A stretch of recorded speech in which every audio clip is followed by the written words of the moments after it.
Hello bachcho, let's read the question. A block of mass small m is connected to another block of mass capital M by a string which is massless. The blocks are kept on a smooth horizontal plane. Initially the blocks are at rest and the string is unstretched. Then a constant force capital F starts acting on the block of mass small m to pull it. Find the force on the block of mass capital M. So basically बोला गया है कि हम लोग के पास दो block का system है, एक स्मॉल m का मास है, एक कैपिटल M का मास है एंड दोनों स्ट्रिंग से कनेक्टेड है. सो इनिशियली तो दोनों रेस्ट पे रहते हैं, फिर एक constant force starts acting on the block of mass small m to pull it. तो हम लोग को निकालना है कि फोर्स कितना लग रहा है on the block of mass capital M. So let us see the key concept in this question.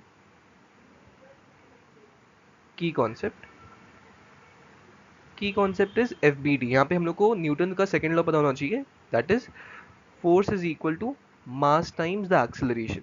Okay, so let's say अगर हम लोग के पास कोई ब्लॉक है, ऐसा कोई ब्लॉक है हम लोगों के पास एंड इसका मास m है एंड इट्स पे फोर्स लग रहा है f. सो इसका एक्सेलरेशन हम लोग कैसे निकालेंगे? Acceleration is equal to force divided by mass. We will use this key concept only so as to solve the question. Okay. अब हम लोग देख सकते हैं यहाँ पे मास कैपिटल M का ब्लॉक है एंड स्मॉल m का ब्लॉक है एंड स्मॉल m वाले ब्लॉक पे एक फोर्स F लग रहा है.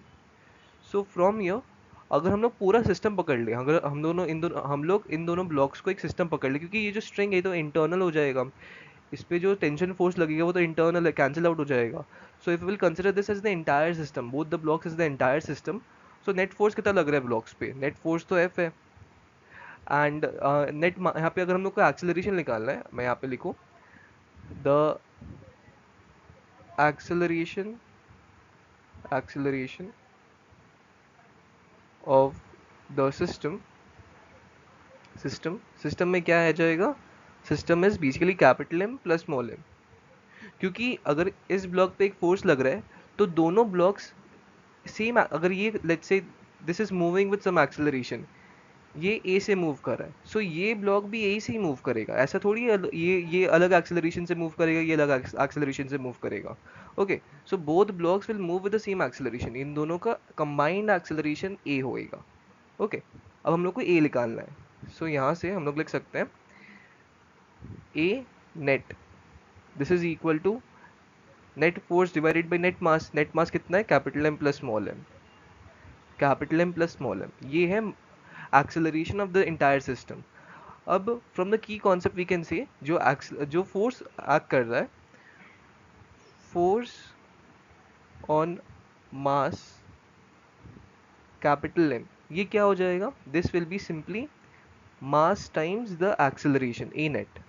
ओके, एंड इसका वैल्यू क्या हो जाएगा? This is F. So from here जो F का वैल्यू क्या आएगा? F will be simply mass into acceleration. Acceleration क्या है? F divided by capital M plus small m. Okay, so ये आता है,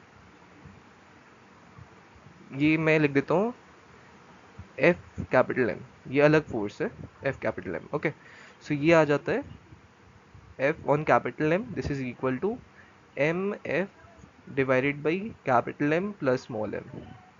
सो this is the force acting on this block. Okay, अब फ्रॉम द ऑप्शन हम लोग देख सकते हैं ऑप्शन डी मैच कर रहा है, capital M into F divided by capital M plus small m. This is the force acting on the block of mass capital M. Okay, so this is the correct answer, option D. And यहाँ पे हम लोगों ने basically क्या किया है, हम लोगों ने फर्स्ट ऑफ ऑल एक्सेलरेशन निकाला एंड उसके बाद हम लोग ने कैपिटल M से मल्टीप्लाई कर दिया, वही हो गया फोर्स उस पर. ओके, सो आई होप आप लोगों को सोल्यूशन समझ आया होगा. Thank you.